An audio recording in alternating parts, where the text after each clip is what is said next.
दुनिया भर में बैंकिंग संकट की आशंका जताई जा रही है। अमेरिका और यूरोप ने इस संकट को झेला, काफी नजदीक से भी देखा।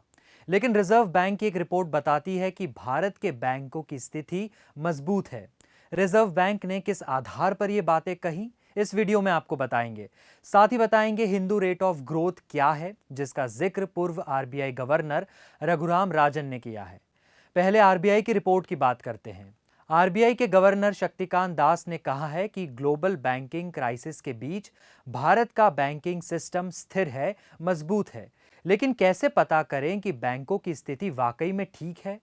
एक तो विदेशी क्लेम को देखा जाता है, यानी भारत में विदेशी डिपॉजिटर का कुल कितना पैसा है।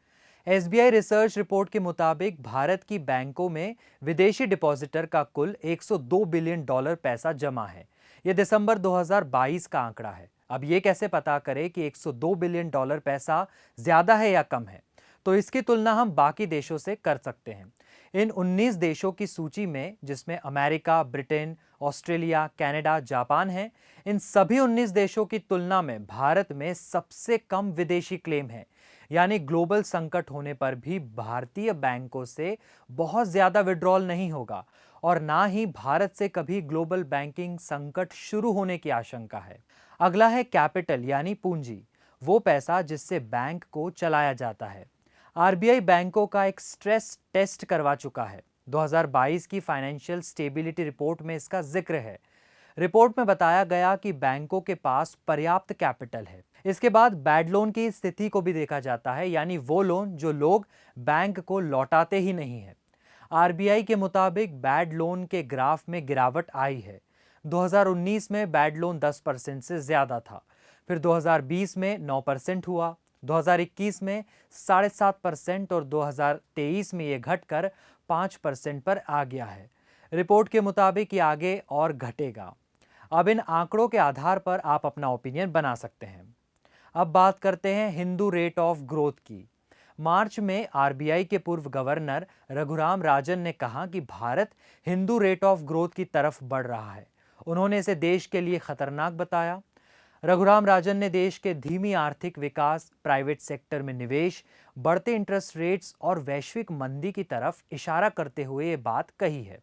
ये पहले ही साफ कर दूं कि इसका हिंदुओं या हिंदू की आबादी से कोई लेना देना नहीं है। दरअसल जीडीपी जैसे आंकड़े जारी करने वाली संस्था नेशनल स्टैटिस्टिकल ऑफिस की हालिया रिपोर्ट में मंदी का जिक्र था और जीडीपी में गिरावट के आंकड़े। बस इसी पर रघुराम राजन बोले, देश की हालिया जीडीपी नंबरों से हमें साफ साफ धीमी वृद्धि दिखाई पड़ रही है। आरबीआई ने इस वित्त वर्ष की अंतिम तिमाही में 4.2% की ग्रोथ रेट का अनुमान लगाया है। यह हमारे पुराने हिंदू ग्रोथ रेट से बहुत करीब है। हमें और बेहतर करना चाहिए। 1987 में अर्थशास्त्री राजकृष्ण ने इसका जिक्र पहली बार किया था। दरअसल 1940 से 1980 के बीच देश की आर्थिक स्थिति बहुत अच्छी नहीं थी और जीडीपी ग्रोथ रेट 4% के आसपास ही रहता था और इसी को Rajkrishna Hindu rate of growth कहते थे। अब आज़ादी के बाद से लेकर 1980 तक भारत की अर्थव्यवस्था ठीक नहीं थी, तो राजकृष्ण ने इसे भारतीय सभ्यता से जोड़ दिया। उनका मानना था कि भारत पर कई आक्रमणों, युद्धों, लूटपाट के बावजूद हिंदू सभ्यता बची रही। तब इसे पॉजिटिव अप्रोच के साथ कहा गया था, यानी हिंदू रेट ऑफ ग्रोथ बोलना मतलब तारीफ की बात होती थी। लेकिन अब 4% जीडीपी ग्रोथ कोई बड़ी बात नहीं है, क्योंकि भारत इससे ज्यादा वृद्धि दर दर्ज करता है। चूंकि जीडीपी गिरने लगी है और 4% के आसपास है, तो इसे हिंदू रेट ऑफ ग्रोथ से जोड़कर बताया गया।